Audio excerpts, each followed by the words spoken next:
21,000 কোটি টাকা।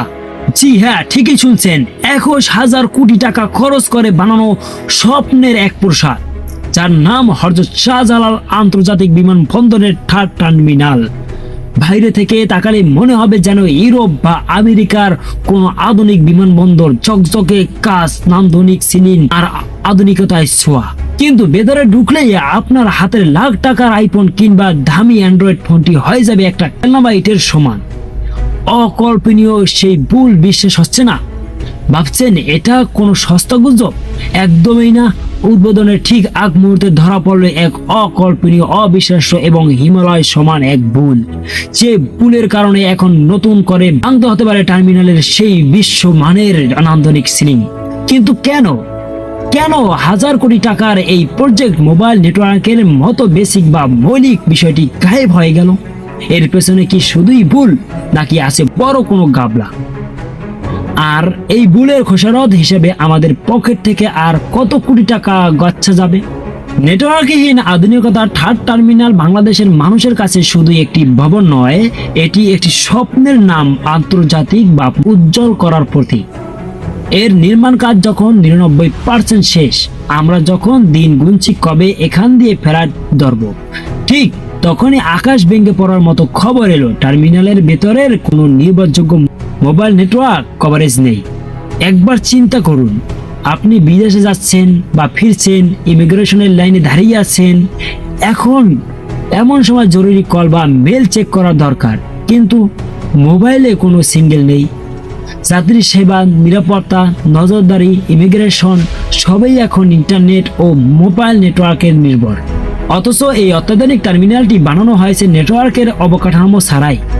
নকশাগত বিশাল গলদ বেসামরিক বিমান চলাচল কর্তৃপক্ষ বেসিক এর নজরে বিষয়টি যখন এলো তখন অনেক দেরি হয়ে গেছে।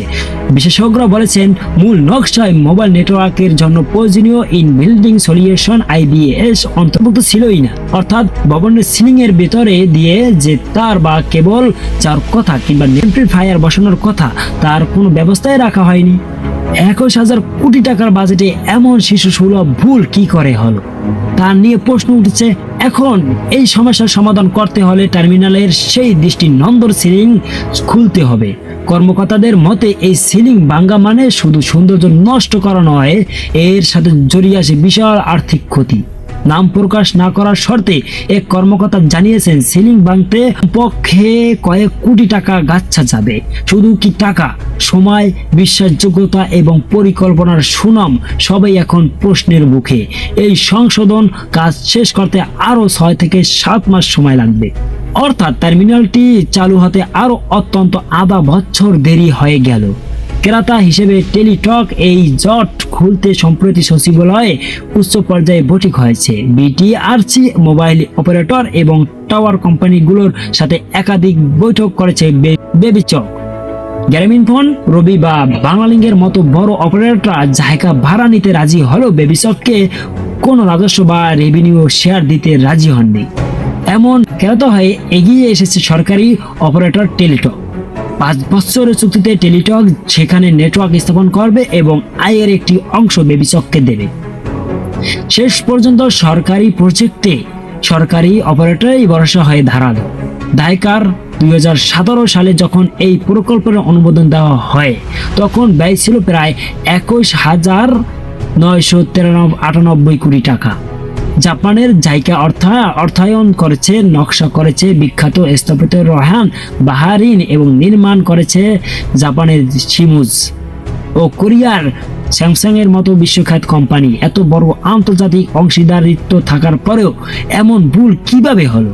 টার্মিনালটি এত সুন্দর যে তা বিশ্বের অনেক বিমানবন্দরকে হার মানাবে, কিন্তু মোবাইল নেটওয়ার্ক না থাকাটা একটা বড় কলঙ্ক হয়ে দাঁড়ালো।